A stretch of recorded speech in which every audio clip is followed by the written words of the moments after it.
All right, back live with you. As we have been reporting, the presidency has welcomed the inclusion of more sites to UNESCO's World Heritage List. The Union Buildings, Constitutional Hill, Liliesleaf and Walter Sisulu Square are among those that have been added.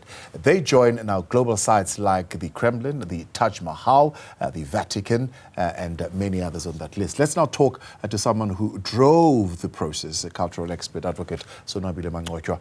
Good to have you, sir, and thank you very much for your time. Why did you push so hard for these particular sites to be added to this list?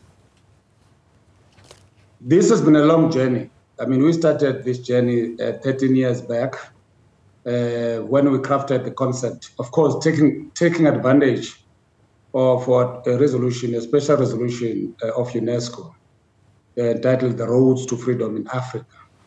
I still remember very well that I was with Mr. Temba Wakasha when we went to the African Union, and we met a gentleman called Lazar, who is now the director of the World Heritage Committee. And Lazar happened to have stayed in South Africa. And when he looked at this special resolution, that was still fresh at the time, he said, Advocate Mancotywa, I was the CEO, founding CEO of the Research Council at the time. He said, I think this resolution means something for South Africa with its rich liberation heritage, but not only for South Africa, but for Africa as a whole.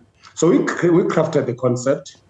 And when we came back to South Africa, I approached the then minister, Paulo Jordan of Arts and Culture, who supported us in that initiative. And then I started driving that. I mean, we mobilized the African continent on the concept document itself. I mean, the African scholars.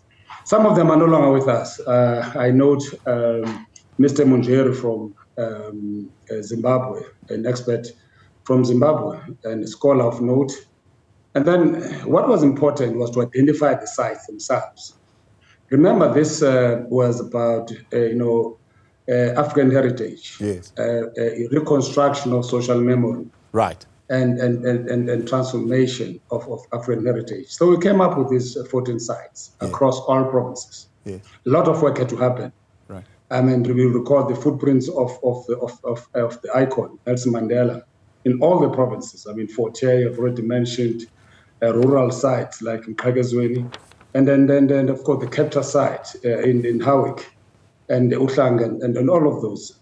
So these sites were evenly balanced in terms of preservation protocols. Yeah, you know that in UNESCO, for those in order to qualify as a World Heritage Site, a site must have conservation plans. They must be properly protected. Right. So a number of the sites were not, protected in terms of the national protocols, except for, certain sites, like Liliesleaf. But if you go to Kagezweni, for instance, we had to ensure that it's graded and it becomes a national heritage site. Of course, working with structures like SARA, who actually were very helpful in that regard. But apart from that, what was also tricky was the family consultation, because you needed a signature of the family of the icon Nelson Mandela.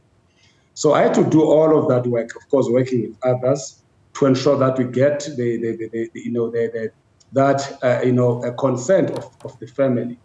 But apart from that, the communities around, because in UNESCO protocols, the communities around the site must agree on the site, divergent community, interests and so forth. But in all of that, in 2015, we managed to come up with a nomination dossier that we submitted to UNESCO. From there, then started now the process of inspection of the sites by UNESCO. Experts, UNESCO committees, that was not easy, at all, and that process, it needed, us to burn the midnight oil, working, crisscrossing the country to ensure that our nomination dossier was in order. You know that the World Heritage Committee is constituted by 21 countries, so it had to, to submit, resubmit, until such time that, of course, working with the Department of Environmental Affairs, with the custodian of the convention in South Africa.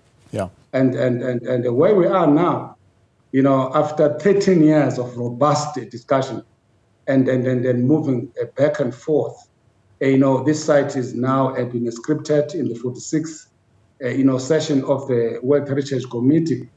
And of course, adding to South Africa's list of World Heritage sites, but with a special typology.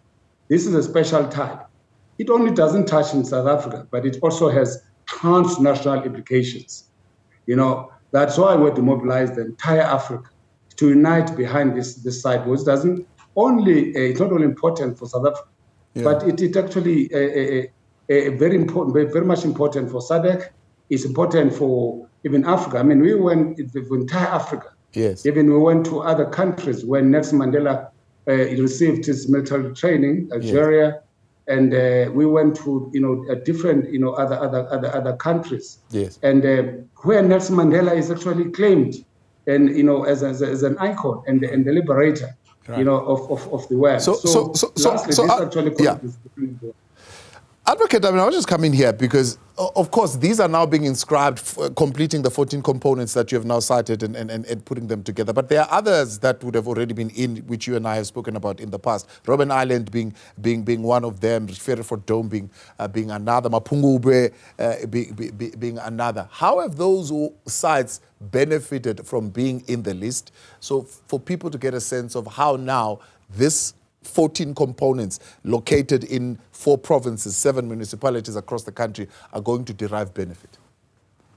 It's very much important to have a World Heritage site. Like, for instance, when we inscripted the Cradle of Humankind, it contributed not only to tourism, but much of that, but also to the field of knowledge, because now Africa is known as the Cradle of Humankind.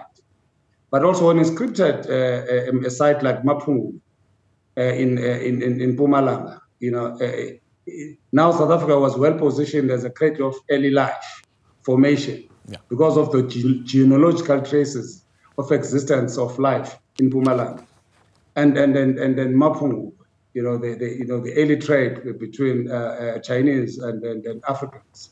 You have mentioned Ferryford Dome that depicts the meteorite, structure, 10-meter radius, 10-kilometer radius down the earth. But it also, that's why UNESCO has got this requirement of saying that what's the contribution of communities around, right? So that there's no mushrooming tomorrow of World Heritage site that they do not know. So we ensure that process. Like in itself. I mean, we have to ensure that there's awareness, about that, because this is going to lead to, a number of, in fact, it's going to turn that site from an abstract, site into a strategic development node, and therefore ensuring that, through the spatial development, if you go to, for instance, to the Howick right now, the capture site of Nelson Mandela, before and after, you can see it's actually different. But when this inscription happens, you have, it's so important because it now receive attention of the world. We will have, for instance, you look at the London card, for instance. This is what already already engaged with St. Parks, for instance, and other the tourism structures in the country, tourism board, to ensure that there's going to be like now this plan now of ushering in a tourism development strategy, around at these sites. But of course, the UNESCO now say that must actually not be something that actually come. Plans already on the nomination dossier have been well spent. The president saying that the safeguarding of these sites should now be optimized. Now we have, of course, you and I spoken at length at some of the neglected, some of the sites and so on and so forth. What does that mean now to optimize the deployment of our resources in safeguarding these sites? I think through intergovernmental collaboration, culture now is no longer just an issue. Of course, important for social cohesion, very much important. We must not underestimate that, because culture is a public good. That plays a very important role in terms of social cohesion. You have, for instance, the meaning of this human rights culture. When the world is fighting, there are those. The issue of the silencing the gun and so forth. And Nelson Mandela has been hailed as this, icon who actually is an embodiment of peace. That's very much important for the world. But secondly, the issue of economic development. Our Gini coefficient now at 0.57 or so before grants, making us one of the most unequal societies in the world. So tourism as much in fact, cultural tourism as much to contribute. So through this nomination, you'll have, now for about 7 municipalities across, 4 provinces. You'll have now, as you have said, presidents have already mentioned, preservation and development, of these sites, to ensure that the much needed jobs are actually created, but without also, dealing with inequalities. That's why we mobilize these communities. Side by side with the nomination, as we're nominating, we actually, mobilizing communities to play an active role, so that these sites don't just, you don't have, World Heritage site that is dormant. They are not just abstract spaces. So what the president have said is very much important, but equally so, the awareness of communities.